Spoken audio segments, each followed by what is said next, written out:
WOD Pod. Join me as I sit down with CrossFitters, fitness experts, top coaches, professional athletes, and other well-known gym goers to listen to their journey through fitness. Just over a year ago, Dave Piper got diagnosed with MS, a disease of the central nervous system which affects his movement, vision, fatigue, and immune system. Dave has always done some form of training, but recently he discovered a new passion for functional fitness at Black Wolf. Dave's positive mental attitude is inspiring. Over the last 6 months, he's focused on qualifying for the adaptive Crossfit Games, and next week he flies out to Texas to compete in the finals, where he's looking for a top 5 finish in his category. Right, Dave, thanks for joining me. We are here in the home gym, where I've had lots of big names, lots of rugby players, gymnasts, CrossFitters, and now I'm joined with Dave Piper, adaptive athlete, going to the CrossFit Games. But before we come on to that, thank you for having me. Take me back to the days before you discovered CrossFit. Like, what sports did you play? What exercise did you do when you were younger? Yeah, so I grew up in South Africa for the most part. So I played rugby, swimming. Squash was actually my main one. Cross-country athletics. South Africa, schools are very sporting countries, so you have to do after school sport, it's compulsory. But most people just do sport every day after school. I did that through until I joined the Marines, and then kept rugby going and did a lot of running as well. Ultramarathon was what I was training for. So my family's oil and gas. My dad worked in the oil and gas industry, so we travelled quite a lot. I went to Saudi Arabia for 2 years, South Africa for 10, and then back up to Scotland. So I was in South Africa from 5 through to 16, just before 16, so just about 10 years or so. And then back up into Scotland, finished off school, and then from school through to the Marines, travelled the world with that. So I've been all over, and then down to Yorkshire. What was the reason for joining the Marines? When I was at college, after school, I went to college and did prep for uniformed services course, just whilst I was trying to figure out what I wanted to do in life. And as part of the course, the opportunity came up to do a week's training with the Royal Marines down in Lympstone. I went for it, went down there, and then I just fell in love with it for a week. That was me sold. I was like, this is what I want to do. And then I committed to joining up.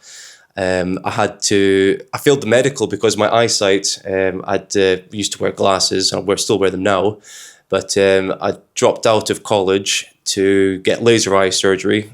So I had to work, save up, pay for it.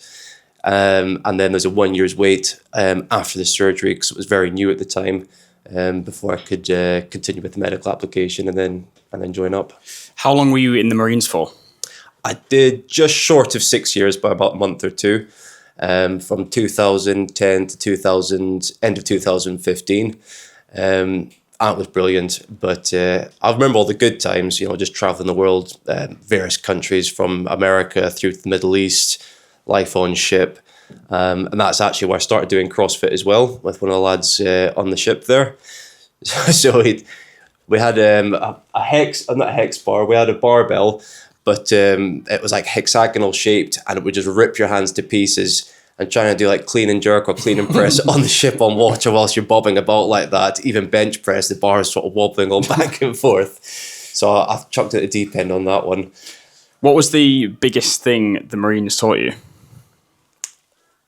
Mental strength, for sure. Absolutely mental strength. In basic training, you learn how to push your body, and your body is capable of doing anything that you set your mind to. But you've got to be able to set your mind to it first. Yep. And that any challenge put in front of you can be overcome, but you've just got to really knuckle down, focus, work hard and get to it. And you'd be surprised at what you're actually capable of. I'm sure the Marines is basically CrossFit. Like, in terms of the training, like Murph, for example, they do such similar style training where it's like running cardio with weights, weighted cardio. Yeah, so you build up in basic training. You start off with just running in boots. That is something that a lot of people don't do. Then you build up with your webbing, and you put more weights onto it, and then more, then Bergens, backpacks, helmets, rifles, all this kind of stuff. And then by the end of it, you're running 30 miles with 45 pounds of kit on your back. not even breaking a sweat. Wow. You do hit this next level of fitness that you really wouldn't have thought possible. Even just saying it sounds, but you build up to it and you do develop it. And then bottom field and basic training is very CrossFit orientated, but without throwing weights around. So weighted, so you've got all your weights on, jumping over water, climbing walls, climbing ropes. We do 30-foot rope climbs instead of 15, so you learn a different technique for climbing ropes, sprints, all sorts. So yeah, it is very sort of functional fitness orientated towards CrossFit like that. Craig Allen, who was on the podcast last episode, he's doing a charity challenge where he's running the Great North Run with a GSN fridge on his back. One of my mates, he did, it was the Three Peaks challenge, carrying a rower with him. So he would run up like Nevis, get to top, put the rower out, and then row as well. Wow. But yeah, people nuts. do all these stupid, crazy But challenges. he's got a Marine to come and help him like train for it. So he's building up the weights of like running. So just when you said that, I was like, yeah, it just reminded me of his running challenge. with a fridge. Yeah, pretty much. Anything in the fridge? No, I don't think so. I don't think they're taking it that far. Tell me about the crazy run, because I know you told me about this before, but I can't quite remember. Didn't you finish At Twickenham. Yeah, Twickenham. What was that about? So why do you do it? When I played rugby in Yorkshire for Wensleydale, I captained the seconds team, and they were organising. The rugby club is a registered charity, so we're raising money for a clubhouse extension and for Yorkshire Air Ambulance. And what the original concept was that they were going to run from the clubhouse down to Twickenham, carrying a rugby ball to score the longest try. And they were sat around discussing it, and I thought, that sounds really interesting. I quite fancy doing that. And they're like, oh yeah, we're doing it as a relay. I says, oh, just run the whole thing. They're like, you can't do that. And as someone says you can't do that to me, it's like, well, guess what? I'm fucking doing it. And the clubhouse president was like, you can't do that. I says, I will, and I'll do it faster than anybody else as well. He says, all right, cool. And then it sort of gathered momentum, and it went into the papers. And it's on YouTube. There's a YouTube link to it as well. If you search for Wensleydale, the longest try, it comes up. And so, basically we carried a rugby ball, and I ran the whole distance with secondary runners who would run sort of 3 miles, 5 miles, 10 miles, sort of then get into a car and continue. But I did the whole thing all the way down there. What was the distance? So it's 242 miles over 6 days. So the first day was 32 miles, and I had a rest on the Monday, ran the Sunday, rest on the Monday, and then it was Tuesday, Wednesday, Thursday, Friday, going sort of 60 to 65 miles a day, averaging, Wow. and then landed on at half-time on the rugby pitch during England-Fiji, and then to basically score the try at Twickenham there. Could you imagine if you dropped it over the line? Well, I was that worried about it. Plus, there was a girl who organised the most part of it, and she'd organised for her son to be in the crowd watching, tickets to the game. And then he got surprised when it was, you can come down to the pitch at halftime, and that he was going to run onto the pitch at halftime in front of everybody. And I stood there with the ball. I thought, no, this isn't fair. She's organised so much and done so much. It means so much more to him. So I gave the ball to him, and he scored the try. So I wouldn't drop it over the line. Just eliminate the risk. Take the risk out of it altogether. No, I'm definitely going to have to look that up on YouTube again. Wensleydale, the longest try. That's crazy. I like having run, which I thought was, I'd never do it again. I actually ran the marathon de Medoc last year, and that was 42 kilometres. 42 Ks, 26 miles or whatever. It's a marathon. So you did 60 odd a day. Yeah. Over 6 days. I've got them recorded. I use that, it was like Strava type of thing, but I've still got them sort of saved on there. One didn't sort of record, but so it's all verified in that. But you get to the point where I used to love running, and 4 miles would be a warm-up. 10 miles would be a normal sort of average run, and 15 miles is like a run on a weekend. Just on a Saturday you go out. So you'd run a marathon a week quite comfortably. Yeah. And once you get into that stride, it's actually not that bad. I lost 2 toenails, but I had no blisters, no nothing. And it was absolutely fine. Yeah, mad.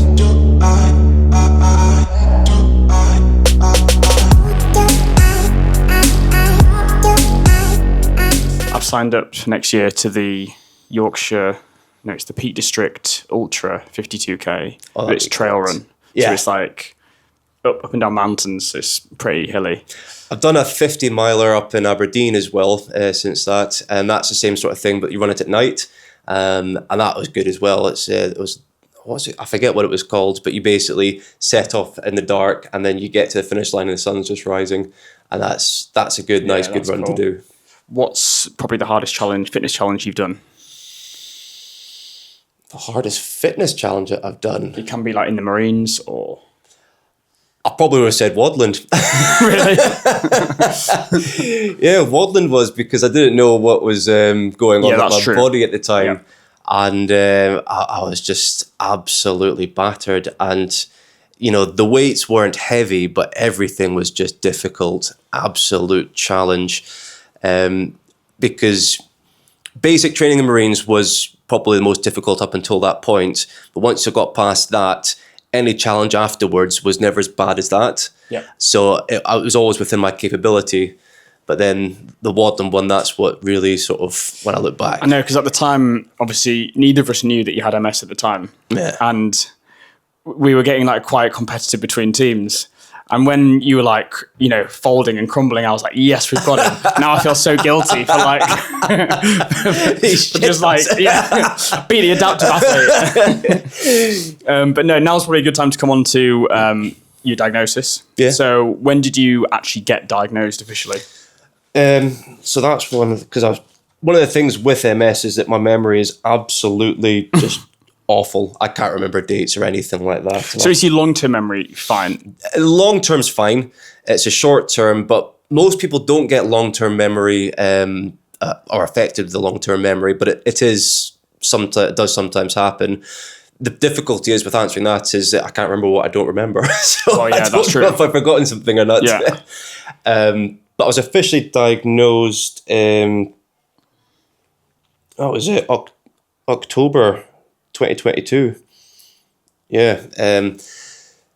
So the diagnosis story is probably the best way to answer this, and this is one of the things that I've written down was it's very difficult to establish when your first symptom was, when your official diagnosis. Well, the official diagnosis, that's one thing, but for me, my first noticeable symptom, which what I later found out was a relapse, was I was at a friend's wedding on the 1st of October 2021. I just remember being on the dance floor, cutting shapes, dancing around, just enjoying life. And then all of a sudden my left leg, I thought it was like my foot was glued to the floor. So I thought I'd stood in something and I was trying to pick it off and shuffle it around, looking at it. And I was like, there's nothing on the floor there. And then as soon as I put weight onto it, it wasn't working right. Yeah. I couldn't lift it off the floor. I just had too much to drink and I just kept on going and completely ignored it. And the next morning, I just woke up in bed. I don't know how I got into bed, but, great stuff. So I can't remember much more of that night. But it was still like my leg just wasn't functioning. So I thought like I'd hurt it or, drunken stumble or something like that. And I just paid no attention to it, just left it. And then a couple months later, I was out running. I was trying to get back into fitness. And like you said, I've used to running ultra marathons, big distances, and I got a mile into a run and I tried to run around a traffic cone that was there, and then my leg just completely gave out. I was out of breath, sweating, and I just collapsed. And people were crowding around going, "Oh, you've fallen over, you're right." And I was like, just get away from me. And I got up and I could tell my leg, my toes were dragging on the floor and it just wasn't working correctly at all. And I ran home and I felt a bit of sort of stabbing pains going on inside it, but it just thought I'd twisted it a little bit. But that night I was sat down and my foot's looking a bit sort of weirdly shapen type of thing. So I went through to A&E the next day, but there was 3-4 hour wait, and I just thought, nah, I'll leave this. Went home. The next day I was like, no, I should get this checked out. Went back again, sat through it, and I'd folded my foot in half. I'd snapped the metatarsal, my fifth metatarsal, like clean in half. Just from twisting on a cone? Yeah, and I was like, well, it was the first time I'd broken a bone. I thought, oh, that's not so bad, I didn't feel a thing. They put a boot on me and just sort of sent me on my way. I think I remember that. Were you training at Black Wolf at this time? No. When you came to Black Wolf, I think you said like something happened to my leg, or you weren't saying it was anything to do with MS or nerves or anything. No, because I hadn't had the diagnosis then. I can't remember. What did you say it was? I'd broken my foot, and I'd taken the boot off after like the 6 to 8 weeks that they said. So that was from October, I think it was. And then October, November, December, January, February. So 4 months later, I was like, this still isn't right. I went back to the GP. They sent me back for another x-ray, and it was still broken. They said it was healing, but I was like, well, 4 months is a long time. Surely this must be getting sorted now. But they weren't bothered or interested. So I just left it as well. So it was still broken whilst I was training there. It was still healing. But one of the things that I later found out is that cuts, scrapes and that take ages for me to heal. And I bruise really easy now as well. I don't know if that's an MS thing or not. It's not supposed to be, but I do anyway. So that was the first relapse. And then in that time, I would try and go for a walk or go for a stroll. And about sort of half a mile in, I was having to stop and sit down just because I was just out of energy, out of gas. And then went to Black Wolf, and that's where you and I first met. And then we did Wadland, and you probably remember. I just remember sort of doing a workout, sitting down on a chair, and then just completely passing out. You were like sleeping in between each workout. But like from first thing in the morning until end of day, I just absolutely exhausted, and the weights there weren't heavy. Those big daft log things, but they felt like they weighed a ton. I was really, really struggling with them, and the worm's a difficult one at the best of times. But I mean, I was just like a mess all over the place on it. But we were just there for a bit of fun, so I didn't take it too seriously. And then got back from that, and this is my second relapse, was a strange one. I was doing muscle ups, and I thought that it was because I'd done a sort of chicken over the bar, but the timeline didn't actually quite stack up. But my right arm had gone, and it was just, I remember this burning, prickling sensation down my right arm, and I thought it was sunburn. And one of the things that as a family we used to do is like, if you got sunburnt, you go for a hot shower, and a hot shower is supposed to help your sunburn. So I went for a hot shower, and that just made it even worse. I was like, this is just really strange. But again, I just ignored it. And then I was in bed one night, and I woke up, and I was scratching the back of my hand so much that it was bleeding. But I was like, I can't feel that. My hand feels like dead numb. But at the same time, like it's sore. So it's like numb and sore at the same time. And I thought, this is really weird. I'd just taken up private health insurance because my policy was up for renewal. I was like, okay, private healthcare. So I thought, I'll use that this time. And went through Vitality. They got me in to see a shoulder specialist, and they did all the assessments. And he says, your mobility's not too bad. You've got a few things here or there. We'll do an X-ray, do an MRI, and just see what's happening around your shoulder there. They did that, and I got in the car driving back to work, and I missed a phone call from them. They'd literally done the MRI, and they tried to get me straight back in for a second MRI.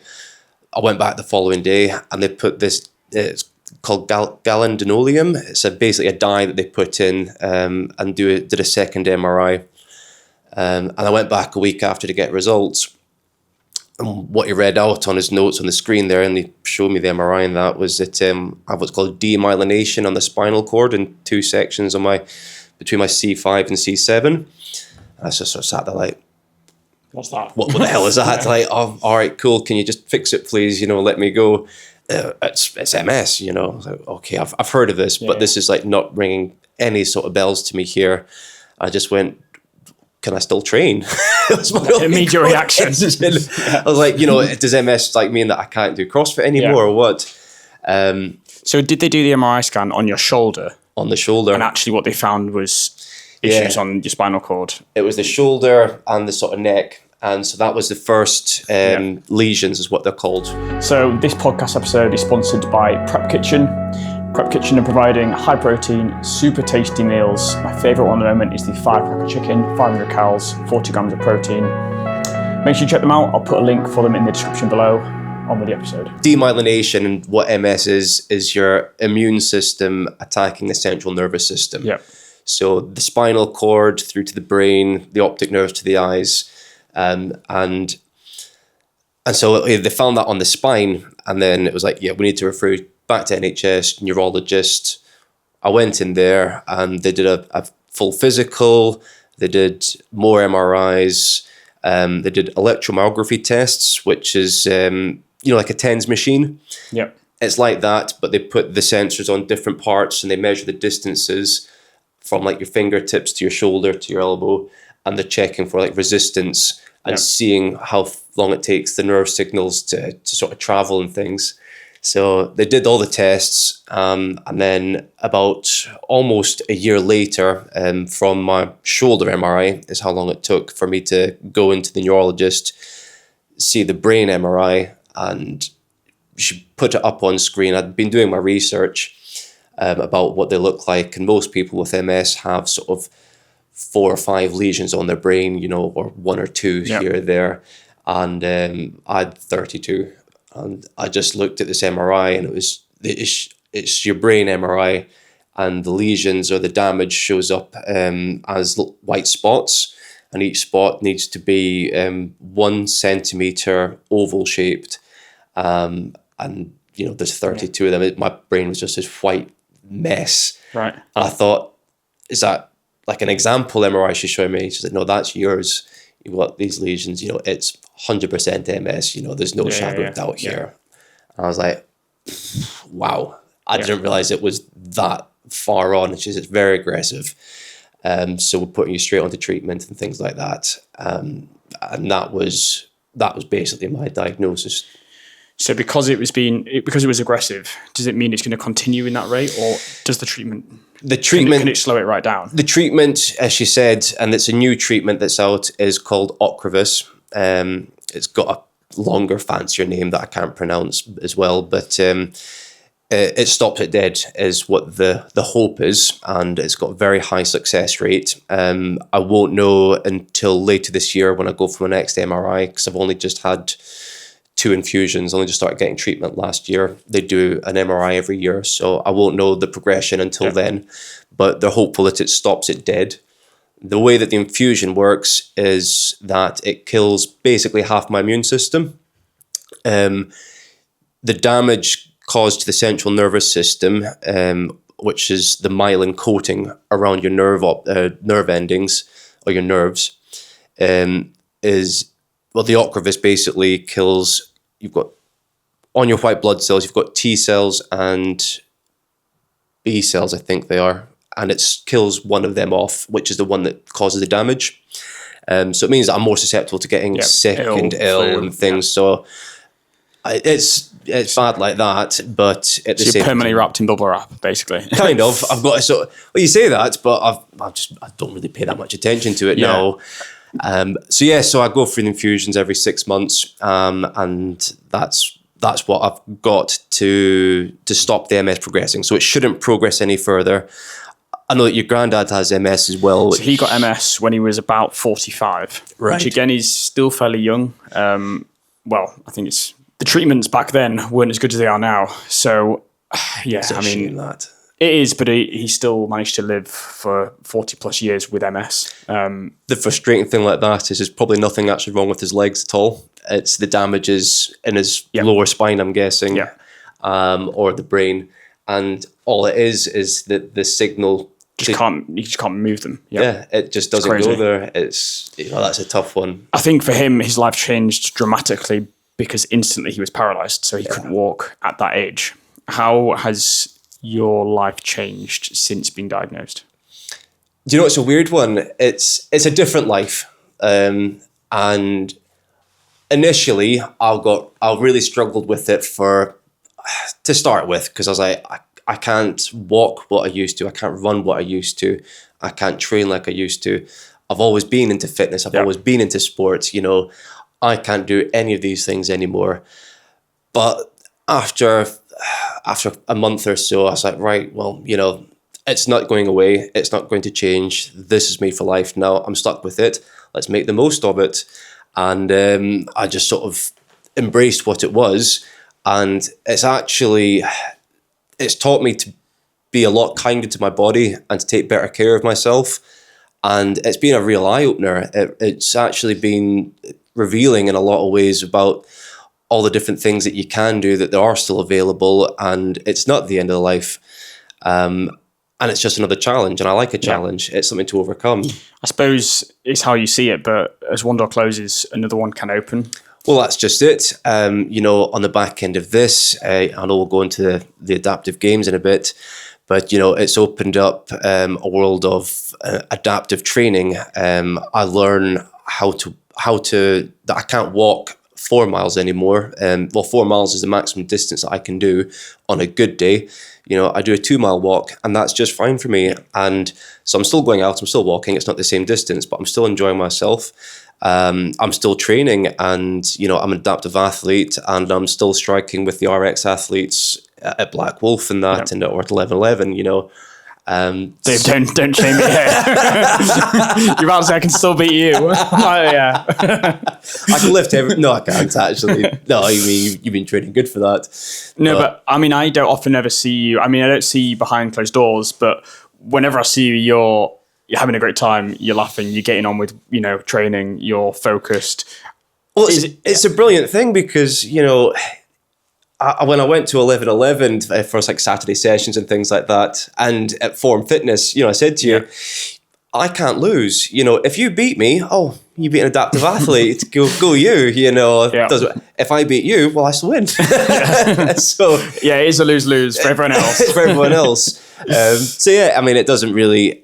It doesn't bother me anymore about that. It's a challenge. I embrace it, and yeah, I relax a lot more. I nap at work. I take a much better care of my partner Tori is actually probably the best supporter of it. She cooks both basically all the food, all the meals apart from barbecues, which I do. So got South African roots. Yeah, exactly. So we've got a good diet there, and she understands, you know, what a good day is and what a bad day is far better than I do as well. And we've got 2 dogs now, and it's actually quite interesting on that one.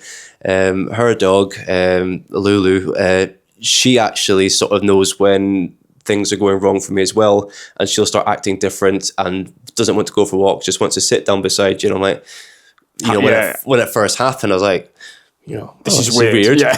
And then all of a sudden I'm like, I can't stand up right now. You know, I need to sit down and rest. So it's kind of weird because it's described as an invisible illness because you know, right now looking at me, you wouldn't see anything. But then on a bad day, on Tori and, you know, a dog can pick up that signals or signs or little subtle things that, you know, you need to go and sit down and rest now. Okay, talk me through a bad day. Like what? So right now I'm in quite a good place because I'm in what's called remission. So my MS is relapsing remitting, which means you have a relapse and then you recover after it. You never fully get back to the position that you were in before it. So before my leg went, for example, I was at 100%. My leg went, it got really bad, then it improved, and it gets back to maybe 90%. If I wasn't on treatment and it happened again, then it might go back to 80, 70 until it stops working or you can't, until I can't move or to use it. So bad days for me now is more that I'll wake up and it's just, I can't get out of bed. I'm just absolutely shattered, exhausted, and just energy is just not for happening. I'll get to the bathroom, get to the bottom of the stairs and have to sit down. I'll try and go to work. If I get to work, then I'm sort of sat there, just nothing's happening. I lose the vision in my right eye is the other sort of, it's not a relapse, but it is one of the things that I get. I used to get double vision and just my right eye just doesn't have the energy to keep itself open. So it'll droop and sag, almost like I'm having a mini stroke. Yeah. And then the right eye dims almost, so it goes blurry, and it's almost like the colours sort of fade away a little bit, but then it does come back relatively quick. So that's sort of like one of my first indications that I've overexerted myself or I'm not right. Do you get a little bit of time from like when the indication comes with either your left leg, right arm, right eye? How long do you get before you have to sit? Like, do you get like a couple of minutes to realise? Well, so this is what's known as a flare-up, and when I'm training, heat is a big trigger for me. That's a real big trigger. If it's hot out, if we're going for a walk, then, you know, we're walking at the same pace, and all of a sudden my heart rate starts to climb up, and then I realize that I'm trailing back, but I'm still putting the same amount of energy in, just my body's not going as quick. So if I wanted to match your pace, then I've got to be putting double the energy effort in, and then I'm just getting tired more. So that's kind of how, and it can come on really, really quick like that, where it's just like a reaction to something like the heat or that. So you're talking maybe minutes, but then as soon as I sort of cool down again and rest up, or ice bathing is what I like doing, I love doing, then that really sort of gets me back to a good place. And because I'm on treatment now, I shouldn't have and hopefully won't have another relapse. A relapse is a flare-up like that, but a new symptom, so it might be my right leg or my left arm, and it has to last more than 24 hours. So all I get is flare-ups at this stage, if not onto another relapse.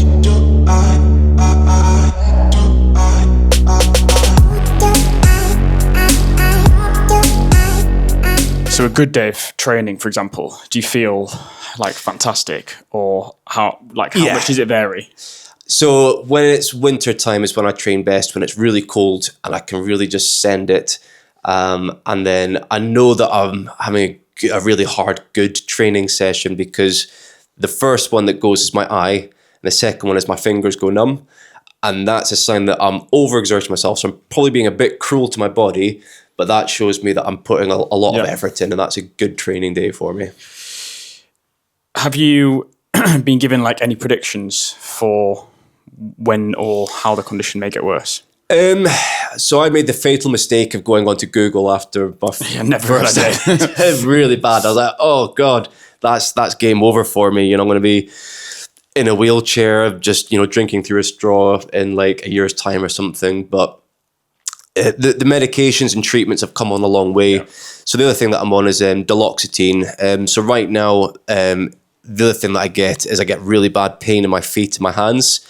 And so this is a pain treatment for it, but it's more just slowing down or blocking the nerve signals, as opposed to like a paracetamol or ibuprofen or anything like that. So it's a different type of pain. Well, it's a prescription painkiller. That takes the edge off quite a bit. And I forgot what your question was.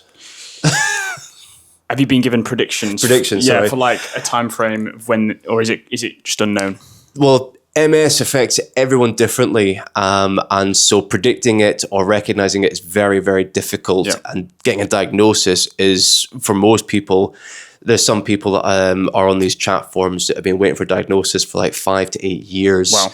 And then others who, you know, aggressive like myself, it's there as quick as the NHS can sort of process it and do it. But no, there's no predictions. You know, if left untreated, the general sort of information is that it's just going to keep getting worse. Yep. You're going to lose more and more nerve damage, and then something's going to go, something's going to go. Have you looked into the hydrotherapy? Because I know my granddad did a lot of that. Yeah, so what you get is complementary therapies, or, you know, supplemental therapies, and it's for treating, it's not for treating MS, it's for treating the symptoms of MS. So there's things like oxygen therapy, hydrotherapy, acupuncture, all these different things, because MS affects everyone differently. You're just treating a symptom. So the hydrotherapy, you know, if you've lost your use of your legs, and fantastic, you know, and swimming is very much recommended. I find that ice baths is the best thing for me. That really was a game changer, because I would just have no energy, nothing left in the tank. It was summer when we first met, and it was hot outside. I had a relapse on second or third date, I think it was. We went for coffee. Just having a whale of a time, just laughing too much. We got outside, I managed 20 meters, and then my whole body just started twitching, shaking, and I just had nothing in me. Not date nerves. No, maybe it was. But she had to help me across the road, and then I just had to sit down, in the middle of town, and she had to call her mum to come and pick me up because I couldn't function. Just the other thing, aside from the physical side that you get, is you get the mental side, which is cog fog. You get memory problems. For me, it was a confusion. And the best way I can describe it is simple tasks just become really difficult. Yeah. And it sort of felt like when you first learned to drive, and that you'd be looking at the gear stick. Yeah, you're focusing on it too much. Yeah. You're looking at that, you're not looking at that, you're trying to pay attention to the mirrors, and everything just sort of seems overwhelming. Yeah. And then after a couple sessions, it's muscle memory, it's second nature. Yeah. It felt like going back to that, but for doing simple things, trying to just cook, clean, wash, you'd sit there looking and I actually still remember, I was putting the shopping away, and then I'd gone upstairs, I came back down, and I was like, why is there ham in the fruit bowl? What's going on here? And like the fridge door's left open, things like that. And so we've now bought a fridge that beeps or alarms you if you leave the door open, which is really annoying, but also really handy. Which is useful, yeah. So again, you just learn to manage it with these different things. Yeah. But the ice baths, going back to that is definitely a game changer. I jumped into that the first time. I think it was like 16 degrees. I was like, oh, that's freezing. Whereas now I'm like 8 degrees. I'm just really happy. Yeah. And you just feel it going through. You get more energy. You wake up. Because it's inflammation of the nerves that's causing a lot of the symptoms, it just sort reduces that, and you get motor function back. There's another girl at Black Wolf who's got MS, and I said about it, and then she got one, and she's like, because her legs go, and then she's like, I could start moving my toes again inside the ice bath, and it comes back. Yeah. So it does work. And in fact, you had Jules on, Spicy Jules. Yeah. Because she's into the ice baths and does big time, yeah. And it's she does a lot of like hot cold therapy, so she'll go sauna, ice bath, back to that's quite the sort of is it the Swedish thing to do like that, isn't just it? The contrast. A sauna for me is pretty much a write-off. Well, yeah. If you can't manage heat. So this podcast episode is sponsored by Prep Kitchen. Prep Kitchen are providing high protein, super tasty meals. My favourite one at the moment is the firecracker chicken, 500 calories, 40 grams of protein. Make sure you check them out. I'll put a link for them in the description below. On with the episode. Go on, let's move on to CrossFit Games then. So when did you decide to consider the adaptive games? Literally, when I started Googling all my symptoms, I was getting down into it. And then because I Googled my symptoms, and I still do, I wake up in the morning and I go, or something happens, I go, is that MS? And you can't help it. It's your first natural thought. You go, right, just shut up, calm down. And then you realize what it is or what it isn't. But I used to Google everything just to check and make sure. And then I was just looking up like CrossFit and, adaptive things. And it came through as adaptive. I was like, oh yeah, they've got like Paralympics and things like that. So I looked into it. I was like, yeah, I'm going to do that. And then I went to Black Wolf and I said to Ads, I'm going to CrossFit Games, this is happening. I'm not taking no for an answer on this one. And he's like, wow, that's wicked, man. That's really cool. And so I started training for it, registered for the application process. You have to send everything over. You have a video interview with them, send your medical notes. They've put me into standing diagnosed to start with, which I don't mind. It's the starting point. I think that I should be in sort of neurological minor at least, but the way that they assess it in America is different from over here. Yeah. And those electromyography tests would probably change my category, but I'm not allowed to access them on the NHS. It's one of those things that I just can't get the information over to them. Yep. So I was like, I'm going to go to the games, registered for the Open after I got my classification, and then placed 7th in the Open. And I was like, right, this is now a real Was that when it was a real moment of, this is realistic? Yeah, because I got to sort of see what the competition was like. I think there was about sort of 20 in my division, because it's a new division. There was 20 who had registered for it. So I'd placed 7th in that. I was like, right, that's top 10. That's good. I need to sort of like step my game up. But if I can get here, then I can obviously make it through to the top 10 on the semis. Yep. I've got to do the same thing again, but it's got a more difficult workout. And then I should be through. So I've got Luke, who's at Black Wolf. He's PTing for me as coach.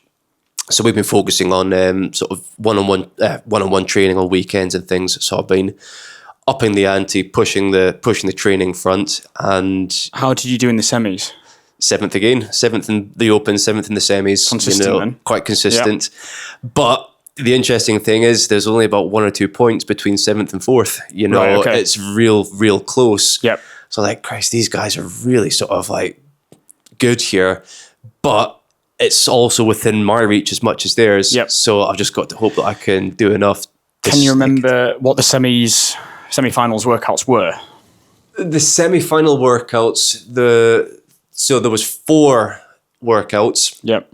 There was 7 bar muscle ups, 21 foot handstand walk, 21 foot lunge walk. Was it 3 rounds for time? And so in that workout, obviously you've got handstand walks, you've got your potential right arm. Your lunges, did any of it go? So my fingers always go, but the handy thing is with my fingers going is that they're just numb, so it has to be fine. Less pain. Well, actually, I forgot to mention that when my arm went. One of my previous symptoms, as well as that, even though I was scratching it, every time I put my hand in my pocket, like my jeans pocket, it felt like razor blades dragging on the back of my hand. I remember the first time it happened, I thought like, oh, bloody hell, this cut myself. Yeah. I thought it was like a pin or something in. And it's called something, paresthesia? I forget what it's called. But so your nerves are super sensitive? It's altered sensation. Right. So the feeling of jeans on the back of my hand, my brain interpreted as knives or blades. Yeah. But like genuine knives or blades, like it didn't feel like anything else. Yep. It wasn't just sore. It was like there is something cutting me, and I'd look at it and there's nothing. And then the other one that I had, I know that with MS you jump around stories because I keep forgetting things that come back to me. On my leg was that the nerves don't sort of work there. And before I was diagnosed, I put both feet into hot water, and I've got a photo. I'll post it on Instagram after. And when I took them out, hot water, right foot glowing red, left foot bone white. Wow. So the contrast, like yeah. Those are just more symptoms in that, which is somewhat irrelevant now. But that was part of my diagnosis sort of story. But yeah, so the handstand walks, it doesn't, because I'm still moving it. It's absolutely fine. I just slow things down a bit. My legs, what bothers me more is box jumps than lunge walking. Yeah. My feet do hurt, but that's a pain, But with box jumps, it's only like a millisecond, but it's slightly delayed. I take off my right foot, then my left foot jumps, but it's already in the air, so it's got nothing to make contact with, so it just sort of hangs there. And ouch. You can see the state of my that's the most recent ones. That one went just last week. But they just, my shins are a mess because box jumps they terrify me. So what I do for box jumps, when I feel my left leg starting to go, I'll slap my leg as I jump. And for whatever reason, that seems to help. Just the timing to get up there. You could also put a knee sleeve, roll down your leg. Just to cover your shin. That would help. So knee sleeves, I can't run in knee sleeves, even down over my calves. The blood flow just doesn't get to my feet, and it makes it worse. Right. So I only wear knee sleeves for lifting if I can help it. Yeah. So that was one workout in the semis. The other one was I think was it 10 cal in the row, 15 cal in the row, and then one back squat. And you had to keep climbing up the weight. I got to 142 kilo, 142 and a half is, I think, whatever the pounds was, 265, 280 pounds or something. One rep. 1 rep. Once you got to that weight, it was, as many reps as you can. could. Yeah. But I failed that one twice. But I've since then managed to get that back squat up. And then what was the other workout? I forget what the 2 workouts were. I'll have to go and figure them out sometime. But 7th. So 7th, yeah. San Antonio. Yeah, I'm buzzing. Texas, 19th to the 22nd of September. We're 2 weeks away. I'm going to release this podcast just before you go. Okay. So max build up, max hype. What's your goal for the games? Realistically, podium? I'm aiming for a podium finish, and if everyone else in the category hasn't trained, then it's possible. No, it's a realistic. I've got a realistic shot at it. At 3rd, I think. If I can get 2nd, that would be absolutely phenomenal. But there's some stiff competition out there that I really need to edge. How many in the category 10? There was 10, but last I checked, I think someone else has just dropped out. So I think it's down to 9 now because they probably couldn't fill that space in such a short space of time. I suppose really you have to look at where you qualified and try and improve on that. So if you can improve on your 7th, exactly, then that has to be a win. You go, people that I was against in the semis, that's where I came. If I can improve on that, if I can get to top 5, then I think that I'll be doing well, and I'm aiming for a podium finish because that's really what I'm working towards. I'm aiming for 1st, but I mean, aim high, shoot low. I mean, top 5 in the world still sounds pretty good. Hey, I'm top 10 already. Yeah, so. I know.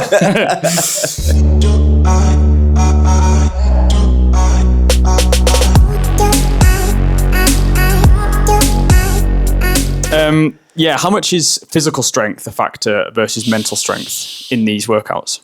I mean, your physical strength counts towards, being able to finish a workout within time or being able to score high on an AMRAP or things like that. Physical strength does have its place, but 100% it's mental strength. Yep. It's absolutely being able to go, and this is what I think the Marines really has taught me, is I go to that dark little place and you just keep going. And like this morning's workout, for example, it's just like, right, I've got to do these reps. I've got to get this finished. I've got to keep pushing.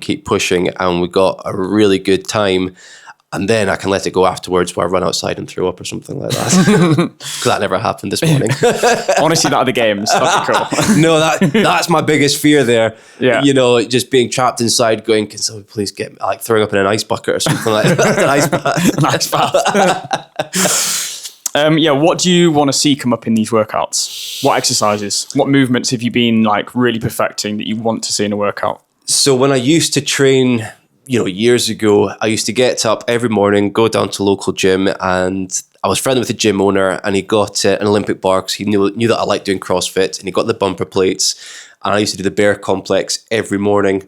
The way that I do it is from the ground, deadlift, clean, squat clean, thruster, behind the head, back squat, thruster, back down to ground, and then 7 reps, 7 times over for time. Wow. So I would do 7 reps, and then I would time how long it would take me to do the 7 reps, normally about 40 seconds. That would be my rest period. And then we'll go again and again. And that, how long it takes you to do the second round will be your rest, and then so forth. And the target is to try and do that in less than 14 minutes. And because I did that every morning, I loved it. And it's a movement that not a lot of people do, one that I feel comfortable with. And so I'd like to see that, but I don't think that's going to happen. I'm happy with any movements, I'm quite comfortable with everything there. If they can keep the box jumps away from me, that would be sweet. But we'll see. Is there going to be a live stream? Can people watch it? How do people watch it? So again, I'll share that on Instagram and I'll send it to you. It's on YouTube, like the Masters is right now. It's on the CrossFit website. It's on the WOD website. Because CrossFit Games Adapted Division is hosted by WOD this year. And it's on the Hustle app, I think it's called as well. So there's, I think there's about 4 or 5 platforms that stream it. That you can see it in the UK. There's other ones in America. But yeah. Cool. I'll be watching from the sideline on the Thursday, the 19th. Yeah, I'm looking forward to it. Is there anything you want me to shout from the crowd? Dave, I'm pregnant.